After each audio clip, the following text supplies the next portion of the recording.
Imagine, tu es sur le point de rater un entretien super important parce que ta bagnole veut pas démarrer. Voici Maya, une développeuse logicielle dans la trentaine, qui vit dans une ville qui bouge pas mal.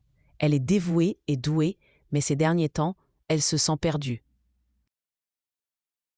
Dans ce tsunami de demandes quotidiennes et de pression compétitive au taf, les deadlines des projets se profilent, son boss devient de plus en plus exigeant et elle se demande si son job vaut vraiment tout ce stress.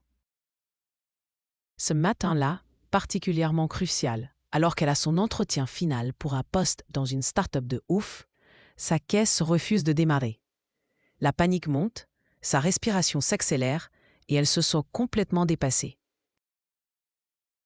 La première réaction de Maya, c'est un mélange de frustration et de désespoir. Elle imagine à toute vitesse les conséquences de rater cet entretien. Elle a bossé dur pour cette opportunité, sentant que ça pourrait être son échappatoire au stress actuel du boulot. Cependant, alors qu'elle est là, à côté de sa bagnole immobile, elle repense à d'autres galères récentes. Son ordi cassé la semaine dernière, son téléphone perdu, un malentendu avec un pote proche. On dirait un schéma de chaos qui brouille sa vision et plombe son moral. En attendant la dépanneuse, elle fait défiler les trucs sur son tel par habitude et tombe sur une vidéo parlant de trouver la force et l'orientation en reconnaissant les signes subtils de la vie. Le message fait tilt. Elle commence à réfléchir sur ses malheurs récents.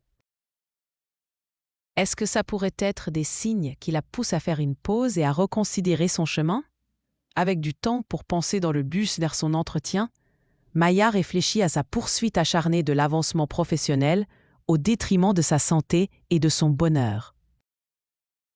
Elle réalise que ces perturbations pourraient être des coups de pouce vers une vie plus équilibrée, l'incitant à ralentir et à repenser ce qui compte vraiment. Maya entre dans l'entretien avec un tout nouveau sentiment de calme et de perspective.